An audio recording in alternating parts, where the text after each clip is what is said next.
Здравствуйте! В эфире информационный выпуск Амшейбшара. Я и мои коллеги расскажем вам о главных событиях дня и не только. Сегодня в программе. 47 домовладений подтоплено в результате 7-бального шторма, который обрушился на Гагарский район в ночь с 26 на 27 ноября. Кадры шторма, нанесшего немалый ущерб прибрежью восточной части Абхазии. Сюжет, посвященный памяти нашего коллеги, журналиста Дмитрия Стадейнова. –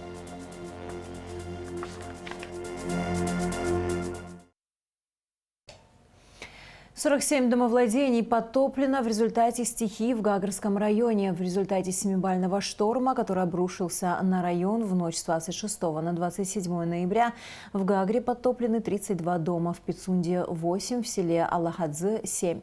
В ликвидации последствий бедствия задействованы все коммунальные службы. На место выехала и наша съемочная группа. Репортаж Гугуцы Вардания. На все Черноморское побережье обрушилась стихия, которую метеорологи назвали штормом века. В Абхазии основной удар пришелся на Гагру. Сейчас коммунальщики очищают первую береговую линию от песка, который принесло волнами. Горы песка, камней и водорослей с морского дна оказались прямо в домах, дворах и на площадях Гагры. Громадные волны смывали все. Шторм был настолько сильный, что сломалась бетонная опора на набережной, бордюры, отошла тротуарная плитка, а мусорные урны согнуло. Этот бак на 2 тонны воды просто сместился и застрял между 2 домами вместе с бытовой техникой. 2-тонный бак с водой. Нет, его забило между домами. Мы его сейчас порезали и вытащили. Стиральная машинка тоже там. Ну, почти газовая плита, ну все. Ваше все там получается? Все наше, все. И холодильник, и микроволновка, дочка, да. И ну, все, что стояло в кухне, все пострадало, все вот полностью. Они бежали помочь, чем да, волна чем ничем не помогло. Это все наше, все переломанное, все. Дизель вот тоже накрыл, все накрылось. Вот водой. Вот здесь душевые комнаты. Вот.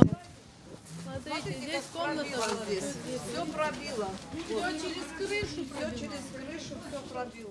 Сильно пострадала улица Терешковой. Она находится на первой береговой линии. Елизавета Варваштян рассказывает, что волны били в окна, затопило комнаты на 1-м этаже, а еще замкнула электропроводку. Последний сильный шторм, по словам местных жителей, был в 2007 году, но такого разгула стихии они на своем веку не помнят.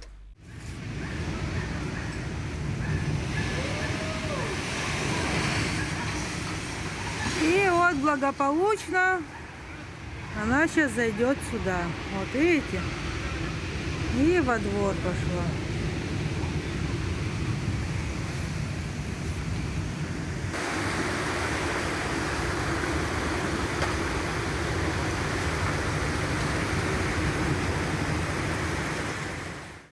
И мы включили свет, и вода попала, и замкнул кондиционер тоже. Вот окно выломанное. Волной сюда, вот все там. Видите, оно как открылось форточкой, так и открылось. Все. Прямо волны в окна били. Вы не представляете, вот это все вот сюда било. У меня даже видео есть, когда волна затекала сюда все. И вот здесь все, видите, вот все в воде. Все, видите. Ну шторм был, но мы не думали, что до такой степени он будет сильный. Такого не помните, да? Я не помню такого. Такого я не помню. Мы всю жизнь здесь живем, и я такого вообще не помню, что был такой шторм. Снесло летнюю кухню, шифер, а на 1-х этажах груды песка и камней, которые помогают убирать сотрудники местных муниципальных служб. Техника распределена, все муниципальные гуманитарные предприятия распределены по городу, по району. Устраняют, скажем так, последствия. Вся техника задействована. Работаем в таком штатном режиме повышенной готовности. Очень много обращений, очень много заявок. После последствий технику распределяем по мере возможности там, где она крайне необходима. Местные жители буквально выкапывают предметы из песка, который сюда принесло волнами. Их высота достигала более 8 метров. Да, я не могла, раскапывала, А не как ты могла. раскопаешь? Это летняя кухня, да, которую вынесла. Вот эти шкафы все вот здесь посередине были. Это сейчас мы уже разгребли и установили. То есть вот здесь вот галька. Галька вот так стояла. Вот. Вот там даже уровень, видите. Вот это все галька была здесь. Это ребята помогли, вот выгребают. Затоплены были комнаты. Честно говоря, многие у нас здесь соседи, которые тоже пострадали больше, чем я, например. Да? У нас, слава богу, в дом не зашла вода, так как он выше. То есть предки, когда строили дома, они знали, как строить. Выше дома. А те, конечно, которые на земле, везде зашла вода. Ну, ущерб я вам сейчас не могу как подсчитать. Слава богу, спасибо нашей администрации Гагарского района. Прислали нам ребят, которые помогают. Видите, кучи гравия, которые просто не то что по пояс, а даже по грудь в двор покрывают. Ну, это все с моря.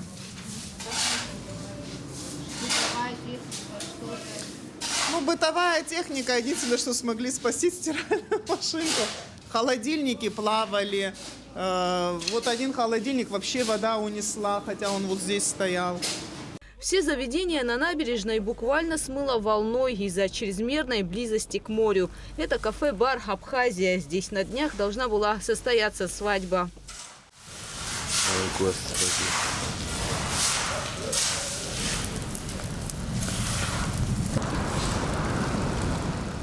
Получается так, что у нас владельцы летних кафе на набережной территории, они приняли весь удар на себя, нанесен колоссальный урон. Есть конструкции, которые сделаны витражами, то есть стеклами. Эти стекла все разбиты, оборудование попорчено, там холодильники, печи и тому подобное. То есть этот ущерб тоже сейчас подсчитывается. Там, где возведен новый объект, тоже подпорные стены поломаны. Так сейчас выглядит столовая «Чайка» и другие заведения на набережной Гагры.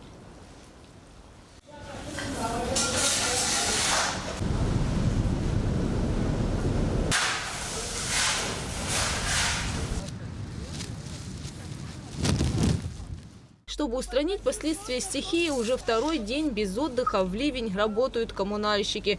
На месте находится глава администрации Юрий Хагуш и его заместители. По их словам, пострадала вся прибрежная зона от Гагры до села Алахадзы.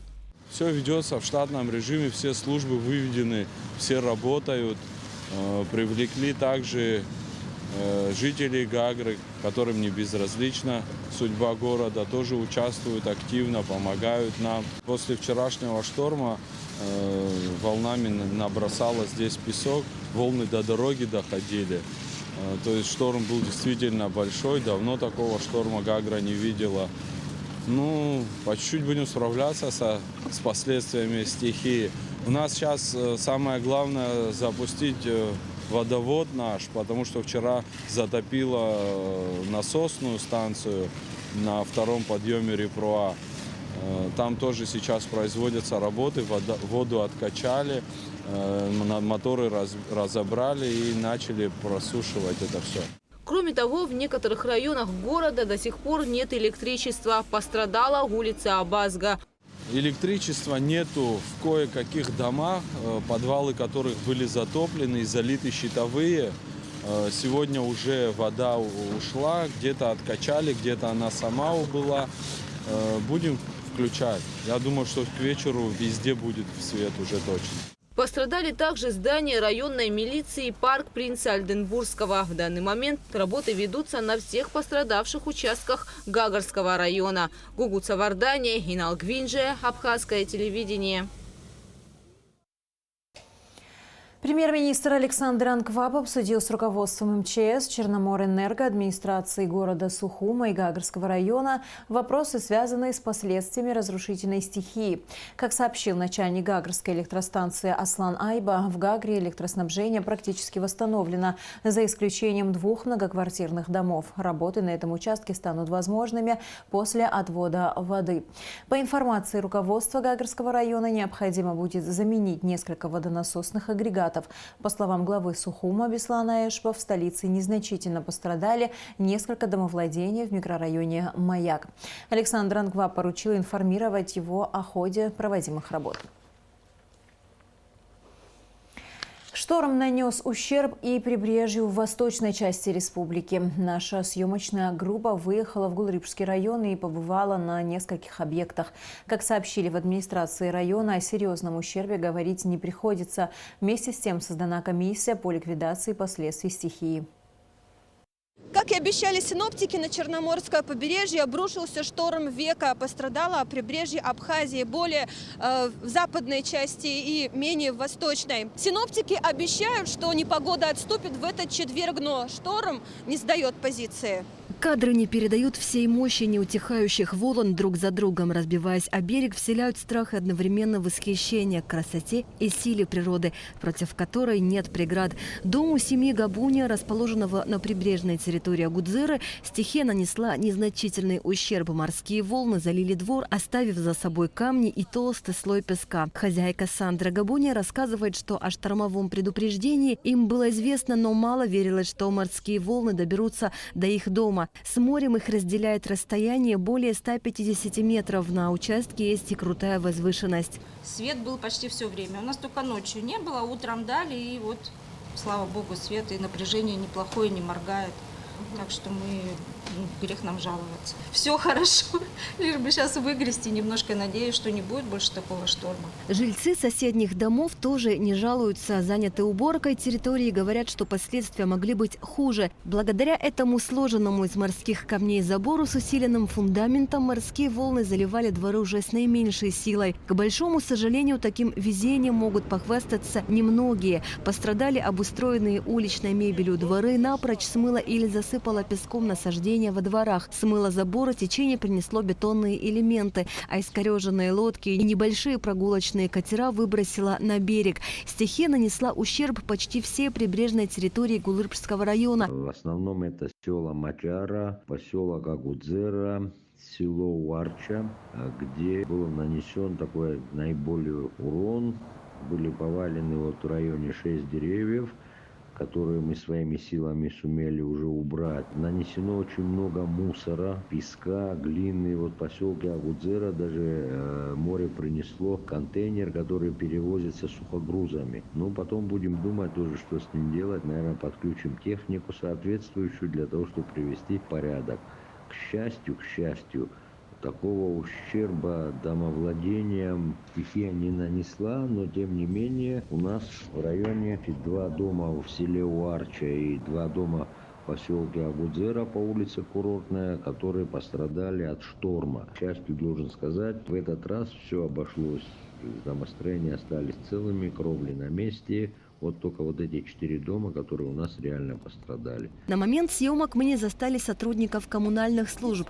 Как сообщили в администрации района, в течение дня пострадавшим начнут оказывать помощь в расчистке, в том числе с привлечением спецтехники. Между тем, температура воздуха продолжает падать, особенно в горах и предгорье. По словам метеоролога Асиды Ахсалба, этот месяц в разы холоднее, чем в прошлом году. А в январе и феврале потеплеет всего на несколько градусов. В четверг у нас погода будет меняться. После обеда кратковременные дожди, а вот с пятницы у нас распогодится повышением дневных температур в среднем по всей Абхазии от 14 до 20 градусов. Причиной подъема волн на Черном море связано это исключительно с средиземноморским циклоном, который, в общем, вы знаете, парализовал Турцию, Румынию, далее Крым. На периферии находятся города Краснодарского края, но тем не менее отголоски дошли и до этих городов, а далее уже и к нам, но уже с меньшей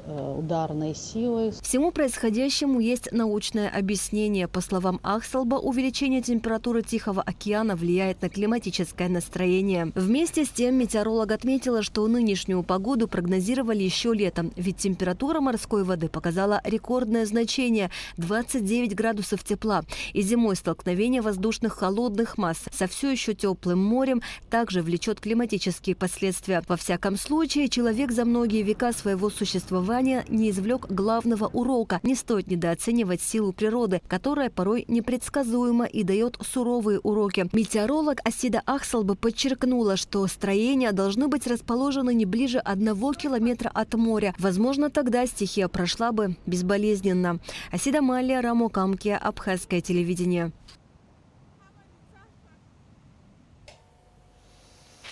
К другим новостям. Поддержка Николом Пашиняном территориальной целостности Грузии противоречит факту суверенитета Абхазии. Об этом говорится в заявлении президента Абхазии Аслана Бжаня в ответ на высказывание премьер-министра Армении Никола Пашиняна.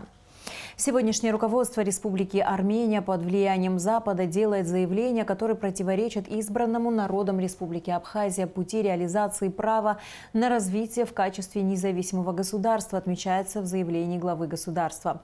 Аслан Бжаня посчитал необходимым напомнить премьер-министру Пашиняну, что в Республике Абхазия с уважением относятся ко всему армянскому народу, часть которого нашла свое спасение от трагических событий прошлого именно в Абхазии. Сегодня армянская община в Абхазии представлена в центральных и местных органах власти. Армянский язык и культура поддерживаются государством. Свободно функционируют структуры армянской апостольской церкви. Армяне в Абхазии имеют все, чего не смог гарантировать Никол Пашинян армянам Карабаха, которые вследствие проводимой им политики столкнулись с трагедией крушения государственности и массового исхода с родной земли. Мало того, следствием политики Никола Пашиняна стало нарушение территориальной целостности и самой Республики Армения, говорится в заявлении.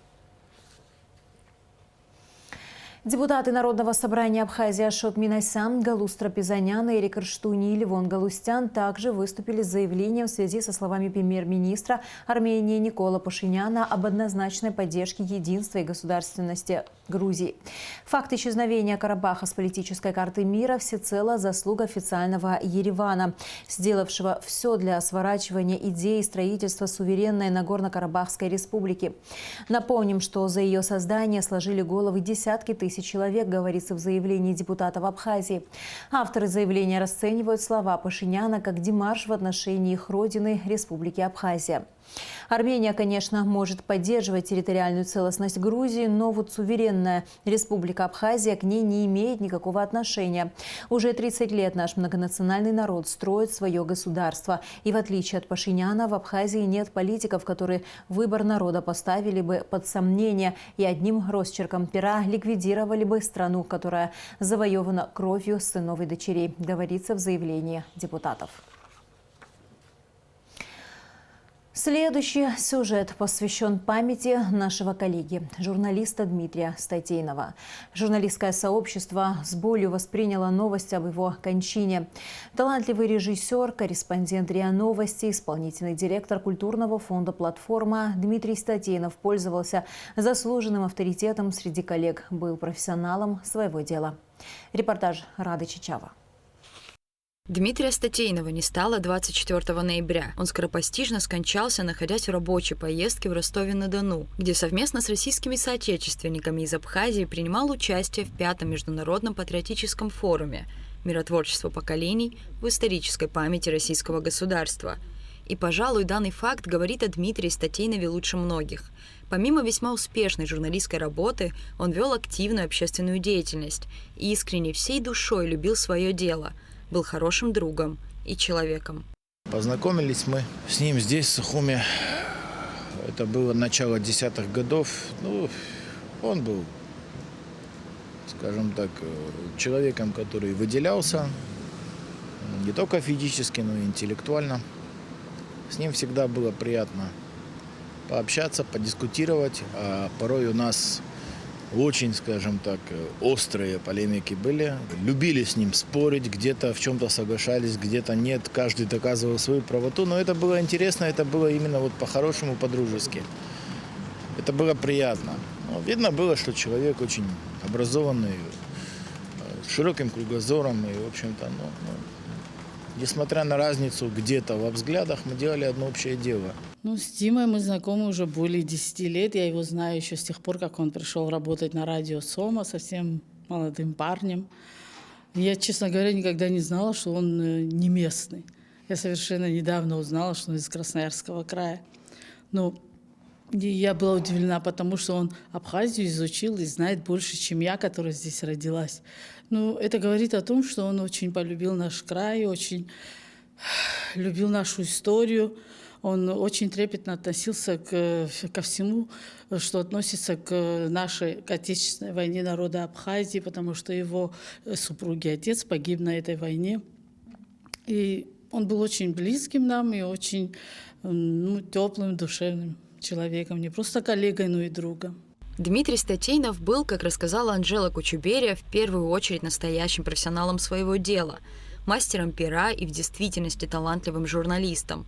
Он работал собственным корреспондентом РИА Новости в Абхазии, Южной Осетии, был самоотверженен и предан работе. И, конечно, Дмитрий Статейнов был одним из виднейших авторов Абхазии, искренне близким всему журналистскому сообществу.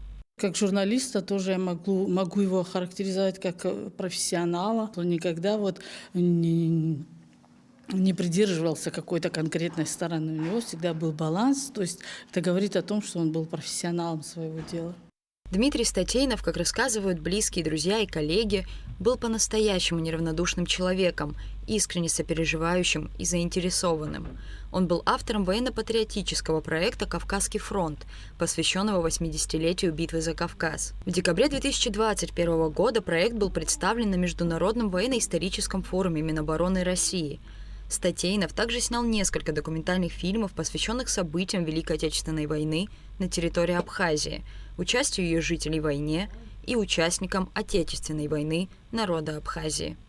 Открывали в этом году на перевале Пыв, Анчхо, да, то есть там 2 названия. Восстановленный памятник погибшим защитникам Кавказа. Он в это действительно свою душу внес. Был одним из ведущих людей, да, ребят, которые без которых этого бы просто не состоялось. Да. Дима был не только журналистом, он был очень активным участником общественной жизни нашей республики. Он активно участвовал в работе русских организаций в Абхазии. Очень большие у него были планы, грандиозные планы, можно сказать, по поиску останков советских солдат, погибших на наших перевалах. Благодаря ему летом, когда открывали там памятник на перевале Пыв, я тоже попала на этот перевал, за что очень была ему благодарна. И мы уже собирались как-то лететь уже на Марохский перевал, были у него большие планы. Дмитрий Статейнов родился 27 декабря 1981 года в городе Зеленогорск Красноярского края. В 2007 году окончил Санкт-Петербургский государственный институт кино и телевидения по специальности режиссура, а в 2012 переехал жить в Абхазию. Как отметил Николай Медвенский, по большой любви не только сердечной, но и к Абхазии. Когда кто-то уходит из родных и близких, ты их не воспринимаешь как ушедших. Но они кто-то отошел, кто-то там вышел, не знаю, там покурить, кто-то там отправился в экспедицию, поймите. Понятно, что мы обманываем себя, но для нас они живы. Никогда я не могла подумать, что вот так резко и оборвется жизнь этого молодого человека, который даже не курил, не пил, вел просто здоровый образ жизни и никогда ни на что не жаловался. Очень жаль, нам будет его очень не хватать. Друзья и коллеги, и те, кто был знаком с Дмитрием Статейновым, говорят лишь одно. Этого замечательного, отзывчивого, душевного человека всем нам будет очень не хватать. Но почему расстаться снова нам пришлось? Ведь было все у нас всерьез. 2 сентября. Но почему? Продолжаем выпуск. Сотрудники МЧС Абхазии доставили на родину тела Шамиля Дасания и Марзакана Ачба, отдавших свои жизни за освобождение Донбасса. Тела погибших доставлены в поселок Цандрипш Гагарского района и село Приморское Гудаутского района. МВД Абхазии усиливает меры по обеспечению общественного порядка и безопасности на приграничных с Российской Федерацией территориях с 28 по 30 ноября текущего года в связи с проведением в Парке науки и искусства «Сириус» 3-го Конгресса молодых ученых, сообщает пресс-служба ведомства. В целях обеспечения дорожно-транспортной безопасности и профилактики нарушения правил дорожного движения также с 28 ноября открыт пост ДПС «Холодная речка». 2 жителей города Сухум привлечены к уголовной ответственности за незаконное приобретение и хранение наркотических средств. Далее оперативная съемка МВД. Жителю города Сухум вменяется незаконное приобретение, хранение наркотических средств без цели сбыта. Андрей Галимулович Мухамаштин был задержан в ходе рейдовых мероприятий сотрудниками уголовного розыска столичного УВД совместно с отделом уголовного розыска УВД по Гагрскому району. Вышеназванный гражданин хранил при себе бумажный сверток с наркотическим веществом марихуана, которое было обнаружено и изъято в ходе его личного досмотра, проведенного в служебном порядке. На период предварительного следствия гражданин Мухамаштин отпущен под подписку о невыезде. Расследование в рамках уголовного дела, возбужденного по части 1 статьи 223 Уголовного кодекса, проводит отдел дознания УВД по городу Сухум. Тем же подразделением расследуется уголовное дело, возбужденное по части 1 статьи 223 в отношении жителя города Сухум Ломи Алексея Руслановича. У последнего в ходе личного досмотра был обнаружен медицинский шприц с жидкостью, как впоследствии установлено экспертами экспертно-криминалистического центра МВД Республики наркотическим средством метадон. Оперативные мероприятия провели сотрудники уголовного розыска совместно с ОГАИ столичного УВД. Гражданин Ломи отпущен под подписку о невыезде. 30 ноября в Абхазской государственной филармонии состоится гала-концерт «Созвездие талантов» с участием лауреатов мероприятий, проведенных Республиканским центром народного творчества в этом году. Начало концерта – 18 часов. В целях обеспечения охраны лососевых рыб в период нереста с 1 декабря по 31 января устанавливается запрет на ловлю рыбы в реках Рисинского национального ректового парка. Также запрещается вырубка хвойных пород деревьев, елей и пихт для любых целей, в том числе проведения новогодних праздников. И в завершении выпуска о погоде.